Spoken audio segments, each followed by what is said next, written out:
हमारी सेफोलॉजी या कश्मीर के अंदर का वोटिंग बिहेवियर बिल्कुल बाकी देश के जैसा है। यानी यहाँ पे जो लोगों का वोटिंग बिहेवियर है वो भी कोई प्रिंसिपल ऑफ पॉलिटिक्स को देखकर नहीं, वो भी कोई करिश्मा को देखकर नहीं, वो भी इशू बेस्ड पॉलिटिक्स को देखकर नहीं है, या उसमें भी लोग लीडर की लीडरशिप क्वालिटीज़ पे नहीं जा रहे हैं, कैसा है लीडर, क्या है और हम उसको क्यों वोट दें। ये रैशनल चॉइसेस नहीं है। स्पेशली लोग इकोनॉमी को इवेलुएट करें, एजुकेशन को इवेलुएट करें, या प्रॉमिस डिलीवरी को इवेलुएट करें, या performance of the political parties in the past उसको इवेलुएट करते फिरें, ऐसा नहीं होता। बल्कि जो प्योरली हमारा वोटिंग बिहेवियर है, एज अ सोशल एनालिस्ट मैं आपको बता दूं कि पर्सनल एफिलिएशन, जिसमें आपकी आइडेंटिटी बेस्ड वोटिंग है, और religion lines, cast,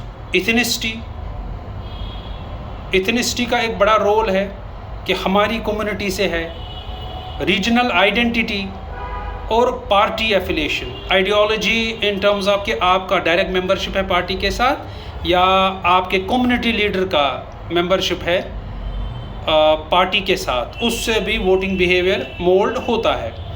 political ideology, left right centre, ये इस बेस पे जो वोटिंग है कश्मीर में वो भी कम है, बहुत कम है, क्योंकि आइडियोलॉजी और प्रिंसिपल बेस्ड पे वहाँ का वोटिंग बिहेवियर जो है या सेफोलॉजी जो है वो शेप नहीं होती, बल्कि लार्जली पार्टी लॉयल्टी और personal likeness, candidate based voting.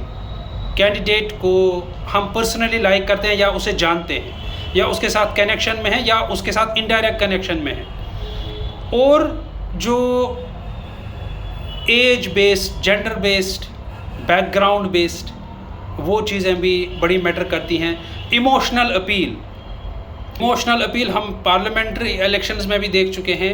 Emotional appeal का खासा एक रुझान इस असेंबली सेक्शन में भी, इलेक्शन में भी देखने को ज़रूर मिलेगा। Vote behaviour based on emotions, कि लोग वोट दे रहे हैं, उन्हें कुछ नहीं पता कि लीडर की क्वालिटी क्या है, एबिलिटी है नहीं है, डिलीवर कर पाएगा नहीं कर पाएगा, बल्कि उनके अंदर का जो फील है वो ये कह रहा है कि नहीं हमें इसे देना चाहिए, बेस्ड ऑन वो ना मोरालिटी क्वेश्चन। सोशल नेटवर्क्स एक बड़ा रोल करते हैं, और फेथ नेटवर्क्स, रोल ऑफ उलेमा, मौलानाज, क्लर्जी। पूरे जम्मू कश्मीर के अंदर ये जो कम्युनिटी लीडर्स हैं, चाहे वो सोशल लीडर्स हैं या रिलीजियस लीडर्स हैं, उनका एक खासा ग्रुप है समाज पे। उनके जो फॉलोअर्स हैं वो भी वोटिंग बिहेवियर को ग्राउंड पे मोल्ड करते हैं और शेप करते हैं। और ट्रेडिशनल आइडियोलॉजीज़ मैं ऑलरेडी बता चुका हूँ। यूथ की जो फैमिली का जो पहले पार्टी लॉयल्टी था, वो अब नए यूथ में, जेन जी में, मिलेनियल्स में बहुत कम देखा जा रहा है, बिकॉज वो इशू बेस्ड कंसर्न्स तो थे उनके, लेकिन as I said issue based तो पॉलिटिक्स ही नहीं हो रही है।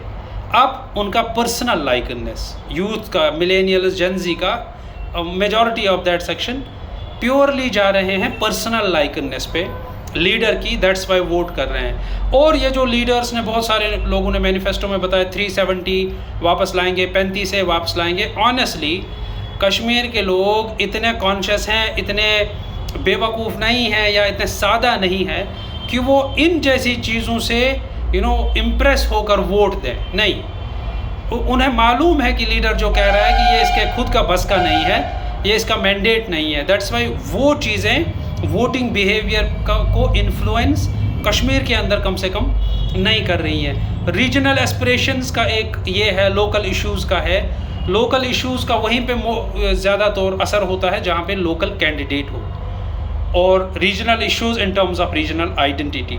तो बहुत सारी ये चीज़ें हैं जो हमारे कश्मीर सेफोलॉजी को शेप करती हैं। उसमें पार्टी एफिलिएशन, पर्सनल एफिलिएशन और पर्सनल लाइकनेस, ये 3 factors besides emotional appeal decide करेंगे कश्मीर का आज के सेकंड फेज़ का वोटिंग बिहेवियर। बहुत बहुत शुक्रिया।